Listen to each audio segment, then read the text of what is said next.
우리 함께 일어나 부활하신 예수님을 찬양합니다.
부활하셨습니다.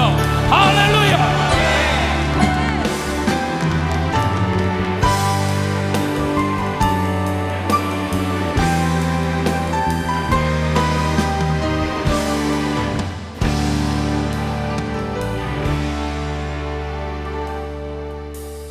아버지 사랑 내가 노래해, 아버지 은혜 내가 노래해. 그 사랑 변함없으신, 거짓없으신 성실하신 그 사랑, 사랑할 때 꺾지 않으시고 꺼져가는 등불 끄지 않는 그 사랑 변함없으신, 거짓없으신 성실하신 그 사랑,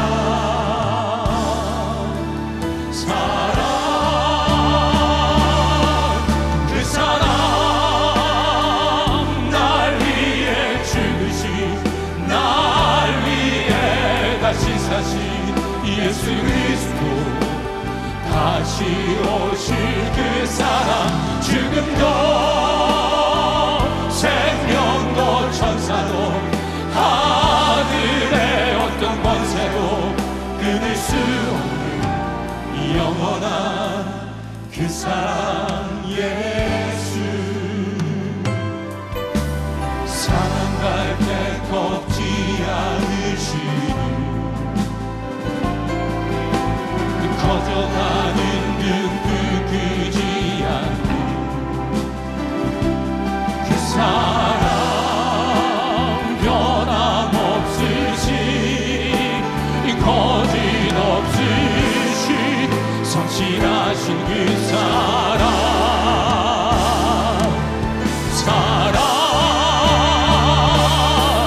그 사랑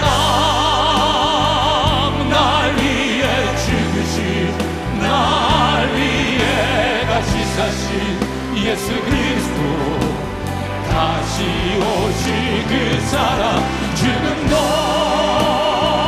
생명도 천사도 하늘의 어떤 권세도 끊을 수 없는 영원한 그 사랑 예수 하나님 그 진사랑을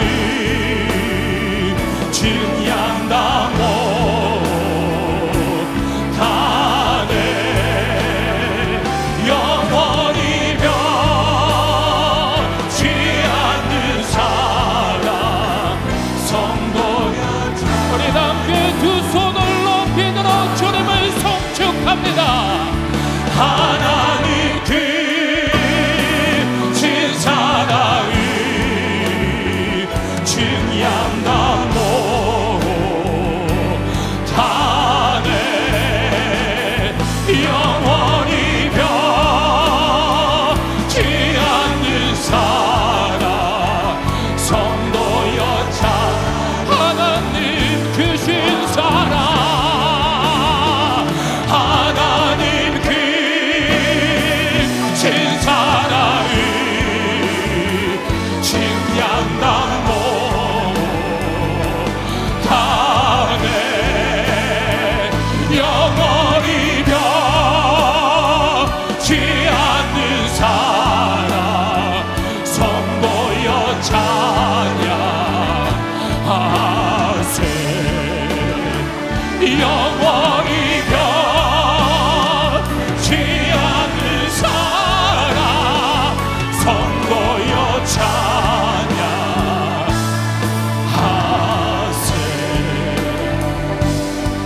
예수 그리스도 우리 예수님 부활하셨습니다.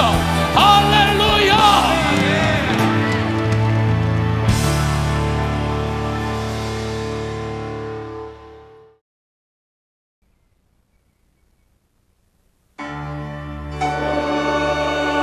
그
한소망교회 개척 초기 교인도 없고 교회, 당회, 재직회 등 조직도 없었으니 당연 목사 생활비 줄 만한 사람이 없었지요. 근데 희한하게 굶어 죽지 않더라고요. 쌀독에 쌀이 떨어지면 쌀을 갖다 주는 분이 계셨고, 유치원을 빌려서 한소망교회 개척을 기도하고 있었습니다. 지유소를 경영하는 최덕식이라는 장로님이 빌려주셨는데 월세를 받기는커녕 한 달에 한 번씩 본인이 경영하는 지유소 원래 예배제를 초청해 주셨습니다. 5만 원, 10만 원 주면 감사했지요. 근데 봉투를 열어보니 그때마다 100만 원이 들어있는 겁니다. 제가 그 유치원을 떠날 때까지 그 장로님의 주시는 봉투를 통하여 먹고 살았습니다. 기도처지만은 음향시설은 있어야 되겠다 싶어서 기도하고 있었는데 어느 날 길을 걸어가다가 지난번에 섬기던 교회 강희숙 집사라는 분이 저를 딱 만났어요. 가구 공장을 하는 남편이 이번 달 생활비를 넉넉하게 500만 원을 주었는데 왠지 쓸 수가 없더랍니다. 저를 만나는 순간 그 돈이 가방 안에서 소리를 지르더래요. 유 목사님 드려라고 그러더래요. 야, 이렇게 똑똑한 돈이 지금은 좀 없는 것 같아요. 마두동 상가로 이사를 하고 인테리어 공사를 했습니다. 그때 신장로님이라는 분이 계셨고 김혜한 집사님이 같이 공사를 하곤 했습니다. 2천만 원이 모자랐습니다. 근데 어느 날 우연히 할머니 한 분이 5층 상가 교회 공사가 아직 채 끝나지 않았는데 올라오시더라고요. 그러면서 일산 신도시로 이사를 오셨는데 1년, 2년, 3년 가까이 11조를 모아두었대요. 그날 어느 교회 갖다 드릴까 그랬는데 보니까 상가 꼭대기에 십자가 탑이 올라오더랍니다. 그 또 돈이 소리를 지르더래요.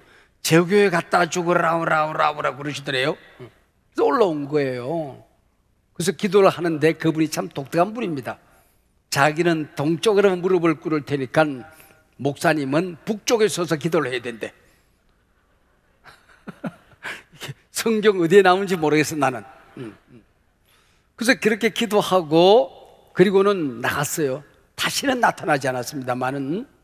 그리고 그분이 나가자마자 문을 걸지 않고 얼른 풀어봤어요.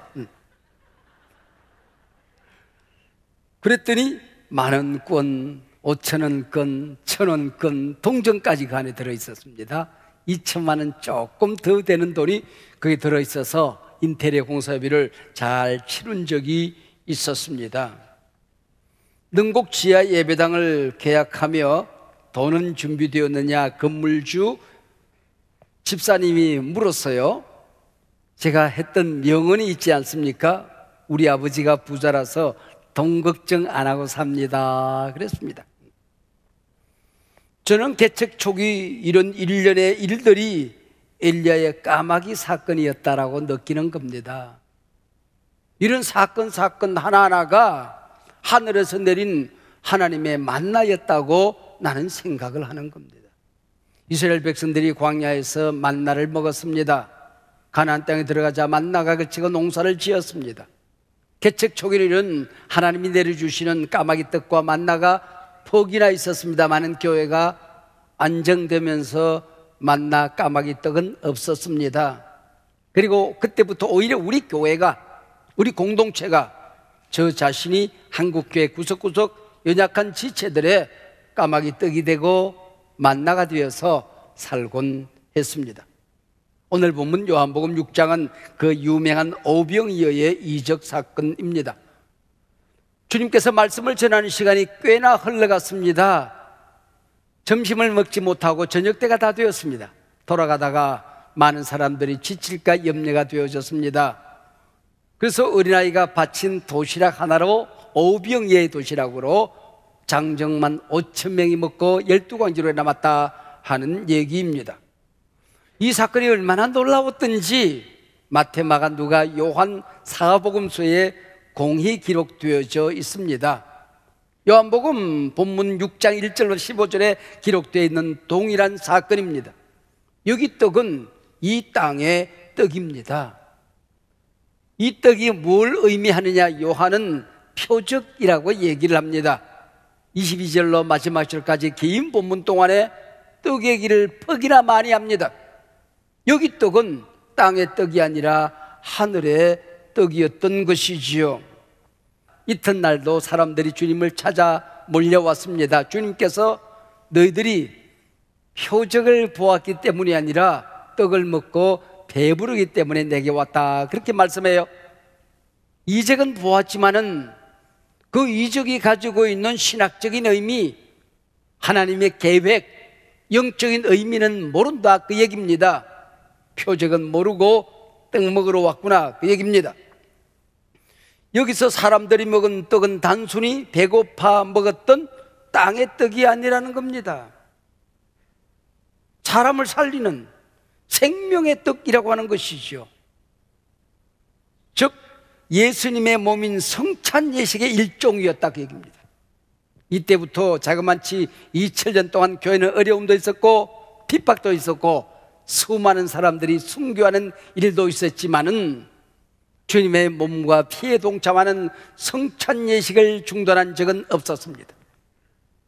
그 성찬 예식에 한번 참석하고 순교를 하더라도 교회는 2000년 동안 이 성찬 예식을 지켜왔던 것입니다. 근데 간밤에 이 본문을 묵상하다가 궁금한 점이 있더라고요. 오병이어미는 떡과 생선을 같이 먹었을 터인데 왜 그 이후에 생선은 안 먹이고 떡만 먹였을까? 이 성찬 예식에 조기라도 한 마리씩 쫙 깔아주면 좋잖아요. 아니면 고등어 반쪽이라도 좀 하나씩 먹여주면은 잔치가 될 것 같은데 떡만 먹는단 말이죠. 왜 그랬을까요? 이 떡은 약속이 있는 떡입니다. 하나님의 언약이 있는 떡이라는 겁니다. 예수님께서 이 땅에 태어나실 때에 베들레헴에 나셨습니다. 베들레헴이란 말이 떡집이라고 하는 뜻입니다. 하늘의 떡이 생명의 떡이, 구원의 떡이 떡집에 오셨던 것입니다. 그리고 예수님은 말구유에 태어나십니다. 말구유가 뭡니까? 짐승의 밥통입니다. 하늘의 밥이 짐승의 밥통에 오셨다 하는 것이지요. 요한복음에 오늘 6장에 보면은 떡이란 말이 참 많이 나옵니다. 무려 21번씩이나 반복적으로 기록되어져 있습니다. 3장에 보면 니고데모라는 사람을 통하여 거듭남에 관한 교훈을 하시다가 주님께서 성령이 바람처럼 임한다, 호흡처럼 임한다 그랬습니다. 같은 말입니다. 성령, 호흡, 바람. 그래서 요한복음 3장을 호흡장, 숨쉬는 장이라 그렇게 부릅니다. 그리고 4장은 사마리아 여인과의 대화를 이어가다가 생수에 관한 말씀을 하십니다. 그래서 하늘의 음료, 생수, 내가 주는 물을 마시는 자는 영원히 목마르지 아니하리라. 4장은 생수의 장입니다. 오늘 본문 요한복음 6장은 떡 얘기가 반복적으로 기록되어지며 떡장으로 우리 신학자들이 부르고 있는 것이지요. 여러분, 영적인 호흡, 우리 몸도 호흡하지 않고 살 수가 있겠습니까? 5분도 살 수가 없지요. 제 친구 가운데에 요 가까운데 예향교회 백성은 목사님이 계시는데 그 두 아들 가운데 둘째가 한준이라는 아이입니다. 우리가 여름에 같이 종종 시간을 가지게 되는데 이 친구가 똑똑해서 목사님들하고 조커가 통하는 아이예요. 어느 날 저보고 그렇게 얘기를 해요. 목사님, 금붕 앞에 서서 이 금붕아 왜 입만 뻥뻥하고 있어요? 근데 내가 놀려주기 위해서 너도 물속에 머리 쳐박고 있어봐. 말 못해. 입만 뻥긋거리기도 힘들걸? 그랬습니다. 그리고 제가 놀려주고 그 다음 해에 다시 만났어요. 한준아, 금붕어가 왜 물속에서 말은 안 하고 입만 뻥긋거릴까? 목사님도 물속에 머리 쳐박고 있어 보세요. 말 못해요. 입만 뻥거려. 제가 한 방 먹었죠. 사람은 이 공기 속에서 호흡을 하지만은 물고기들은 물속에서 호흡을 해야 살 수가 있는 거지요. 초대교회입니다. 선교사님이 설교를 하셨어요. 사람이 떡으로만 살 것이 아니라 하나님의 입에서 나오는 말씀으로 사는 것입니다. 그랬더니 할머니가 앞에 계시다가 암요, 떡으로 어떻게 살아요? 밥을 먹어야 살죠 그러더랍니다. 네. 이 떡이나 빵이나 밥이나 우리가 반드시 먹고 살아야 되는 양식을 의미하는 거지요. 특별히 하늘의 떡, 하나님의 약속이 담겨져 있는 이 떡이 생명의 떡이다. 이 떡을 먹는 자는 살리라, 영생하리라. 살리는 떡이라고 설명하고 있습니다. 떡은 다이아몬드 같은 사치품이 아닐시다. 꽃다발 같은 장식품도 아닙니다. 필수품입니다. 떡은 곧 생명입니다. 생명을 유지하는데 꼭 필요한 것이지요. 영적으로 오늘 우리가 성찬 예식에 동참하고 예수님의 몸 생명의 떡을 먹는다는 것은 배고파 먹는 땅의 떡이 아닙니다. 하늘의 떡, 하늘의 음료를 먹게 되는 것입니다. 그래서 요한복음 6장 이 표적을 설명하는 이 사건에 보면은 이 떡을 먹는 자는 살리라. 마지막 날에 내가 반드시 살리리라. 이 떡을 먹은 자는 영생을 얻었고 47절 54절에 동일하게 과거형으로 기록이 되어져 있습니다. 영생은 죽어서 가는 차원이 아니라 이미 떡을 먹는 자는, 예수를 먹은 자는, 영접하는 자는 영생을 얻었고 믿어주시면 아멘. 저는 어릴 때부터 위가 퍽 약해서 밥 먹는 시간이 거의 정해져 있습니다. 저는 잘 먹는 것보다 중요한 게 정확한 시간에 먹는 겁니다. 잔칫날 잘 먹겠다고 2, 3일 굶지 않습니다. 누군가 중식 코스를 대접해 주면 마지막에 먹는 그 면을 안 먹으려고 절제해 보려고 애를 쓰곤 합니다. 양식을 대접받을 때는 마지막에 그 커피 한 잔에 그 달달한 빵이 있잖아요. 그걸 안 보려고 빵을 보기를 돌같이 하거라 그러고 기도합니다. 정해진 시간, 정해진 양을 잘 먹어야 저는 살 수 있는 사람입니다. 그뿐이 아니고 가능한 한 식사는 즐겁게 행복하게 맛있게 먹어야 된다고 하는 식사 철학이 있습니다. 밥 먹으며 밥맛 없는 얘기하는 것 저는 좋아하지 않습니다. 밥 먹고 난 다음에도 체하는 얘기, 불편한 얘기를 하면은 체하곤 합니다. 성질머리가 더러워가지고. 성찬 성례전에 동참하는 오늘 영적인 식사도 마찬가지입니다. 여러분, 이 떡이 그냥 빵입니까? 주님이 날 구원하기 위하여 십자가에서 찢긴 몸 아닙니까? 이 포도주가 보통 포도주입니까?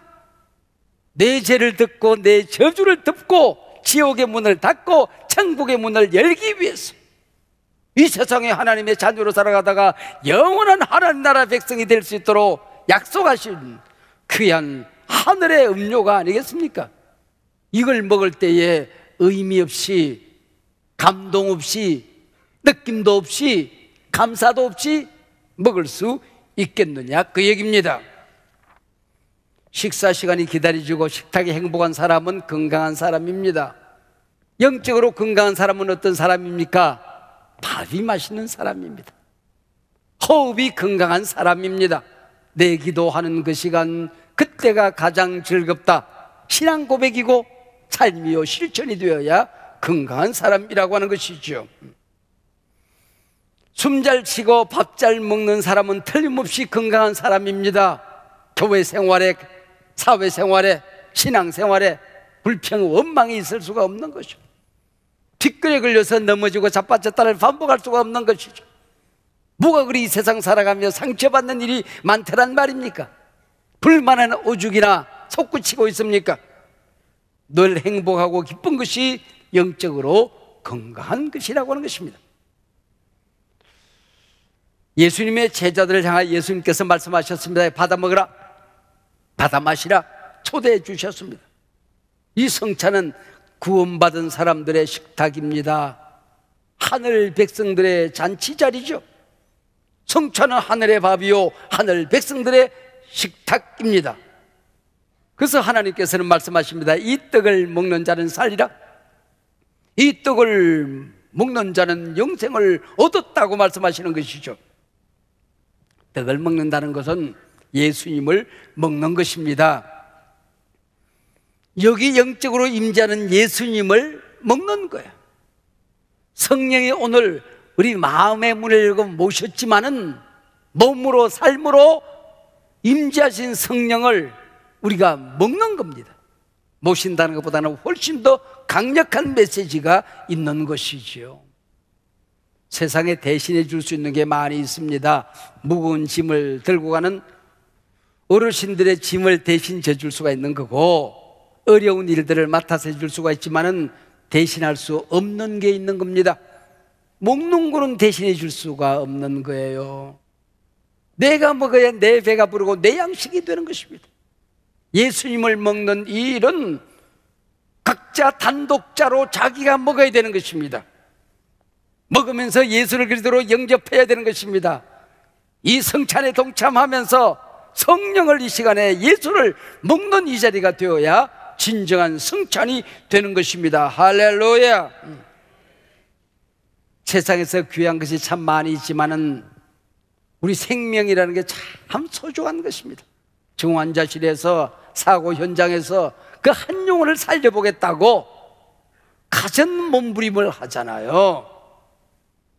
자기 생명을 연장할 수 있다고 한다면 평생을 모은 돈을 아까워하지 않고 투자를 하는 겁니다. 하물며 육신의 생명이 이렇게 소중하거늘 내가 구원받아서 영생을 얻은 영적인 생명, 내가 하나님의 자녀가 돼서 영원히 하나님 나라에 함께 사는 이 존재적인 영적인 생명, 얼마나 소중한 것입니까? 그래서 이 떡을 먹는 자는 영생하리라. 이게 그냥 스쳐 지나가도 좋은 말이 아니라고 하는 것입니다. 이 떡과 잔의 참여를 내가 마지막 날에 반드시 살리리라. 천국문을 닫지 아니할 것이다 약속하고 있는 것입니다. 이 세상 살아가다 보면 시험 들고 넘어지고 자빠질 때가 얼마나 많이 있습니까? 실수는 오죽이나 많습니까? 내가 정말 하나님의 자녀인가 싶을 때가 얼마나 많이 있습니까? 그러나 성경은 약속합니다. 이 떡을 먹는 자는 영생을 얻었고 내가 살리리라. 먹으면 내 속에 살이 되고 피가 되고 뼈가 되는 거죠.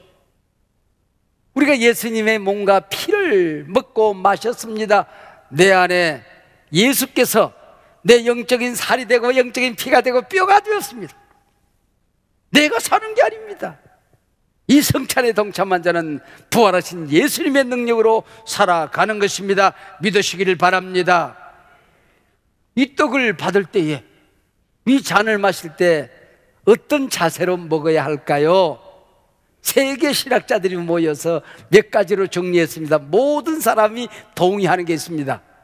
하나님이 독생자를 보내주신 것, 인간의 몸을 입고 이 땅에 와서 십자가에 피 흘려 죽으신 것, 당신의 생명하고 이 죄악된 내 생명하고 맞바꿔 주신 것, 이걸 감사함으로 감격에 겨워서 기뻐하며 성찬에 참여하라 그랬습니다. 기념하라, 기억하라는 것입니다. 뭘 그렇게 우리가 기억하면서 이 성찬에 참여해야 되는 것입니까? 과거를 기억하고 현재를 기억하고 미래를 기억하는 것입니다. 과거는 십자가에서 예수님이 왜 돌아가셨는가? 이 십자가를 통하여 나를 발견해야 되는 것입니다. 내가 얼마나 끔찍한 죄인인지, 내가 얼마나 소중한 존재인지, 나를 살리기 위해 주님이, 하나님의 아들이 독생자가 돌아가셨던 과거의 십자가를 기억하라는 것입니다. 빵 한 털 먹고 잔 하나 마시는데 여기에 임재하시겠다는, 오시겠다는 것입니다. 내 안에, 내 삶 속에, 내 가치관 속에, 언어 속에, 내가 하는 모든 일들 가운데 그분이 함께 하시는 것을 믿으라는 겁니다. 임마누엘 주님을 기억하라는 것입니다. 뿐만 아니고 오셔서 하나님 보좌 우편에 계신 주님, 천군 천사 나팔 소리와 함께 반드시 다시 오십니다. 우리 주님 반드시 재림하십니다. 믿어주시면 아멘. 여러분, 우리가 함께 이 성찬에 오늘 동참합니다. 함께 밥 먹고 살아가는 사람을 뭐라고 그래요? 식구라고 그래요. 그래서 함께 밥 먹는 그게 식구 아닙니까? 식구의 존재가 어떻게 가능한 것입니까? 사랑입니다. 사랑은 성찬과 함께 시작되는 사랑은 용서입니다. 주님이 나를 용서하셨듯이 나도 내 가족들을, 이웃들을, 나를 아프게 하는 사람들을, 용서가 안 되는 사람을 용서하고 성찬에 참여하라는 것입니다. 이 못난 모습을 돌이켜보며 주님이 용서하신 것을 감사하며 참여하라고 하는 것입니다. 르네상스 시대에 레오나르도 다빈치라는 화가가 있습니다. 주님의 최후의 만찬이 성찬 예식을 그림으로 그렸습니다. 근데 최근에 가까이 지내던 친구와 말다툼을 하고 점점점 멀어지게 해서 원수가 되어버렸습니다. 자기를 비난한다는 얘기가 자꾸 귀에 들려옵니다. 그래, 너 엿먹어라.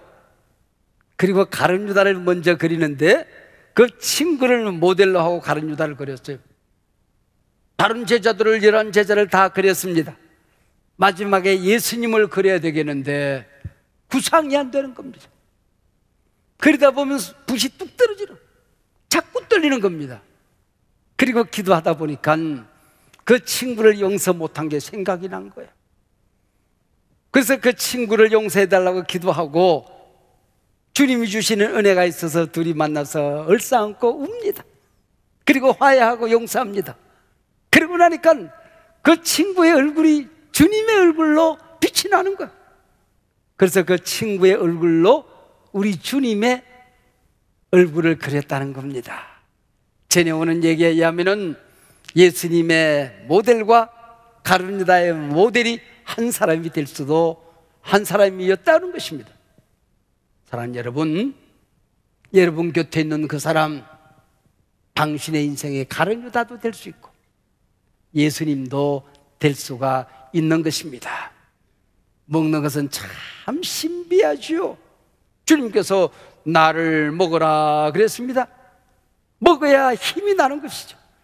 영적인 승리는 어떻게 오는 것입니까?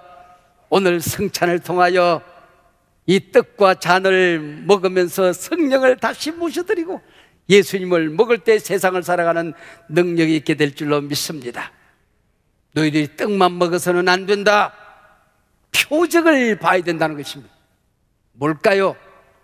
그래서 요한복음 6장 22절 이후에 저 뒤에까지 보면은 생명, 영생, 살리라, 내가 다시 살리리라, 이 말씀이 반복적으로 등장하고 있습니다. 여러분, 오늘 이 성찬에 참여하시면서 제가 이 본문에 기록된 말씀을 읽을 때에 이 말씀이 살아서 여러분 가운데 역사하시길 바랍니다. 믿음이 없는 사람들에게 믿음이 주어지는 시간 되시길 바랍니다. 오병이어의 기적이 있은 다음에 표적을 설명합니다. 33절, 하나님의 떡은 하늘에서 내려 세상에 생명을 주는 것이니라. 35절, 예수께서 이르시되 나는 생명의 떡이니. 40절, 내 아버지의 뜻은 아들을 보고 믿는 자마다 영생을 얻는 이것이니 마지막 날에 내가 이를 다시 살리리라.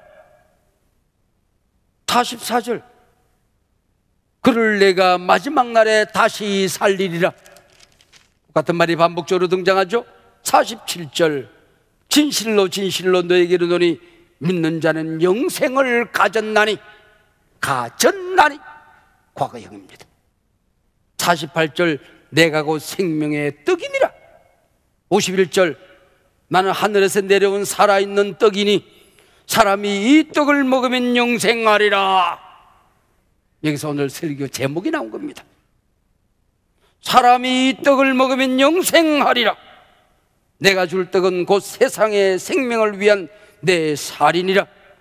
53절, 인자의 살을 먹지 아니하고 인자의 피를 마시지 아니하면 너희 속에 생명이 없느니라.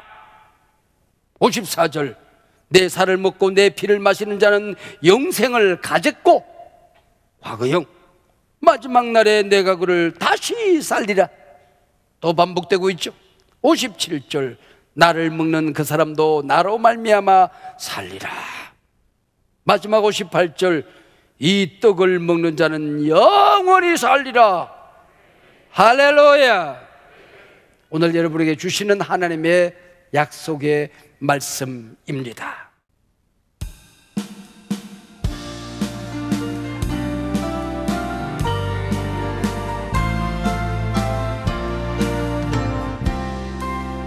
나 이제 주님의 새 생명 얻었고 옛 것은 지나고 새 사람이로다.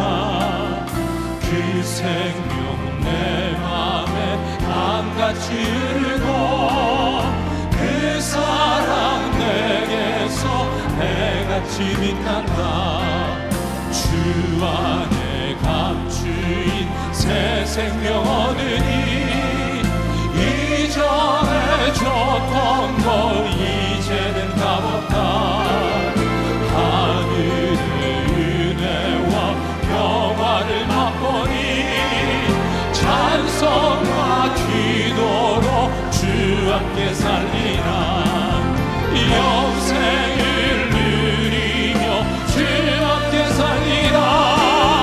오늘도 내일도 영생을 누리며 영생을 누리며 주 안에 살리라. 오늘도 내일도 주 함께 살리라. 오늘도 내일도 주 함께 살리라.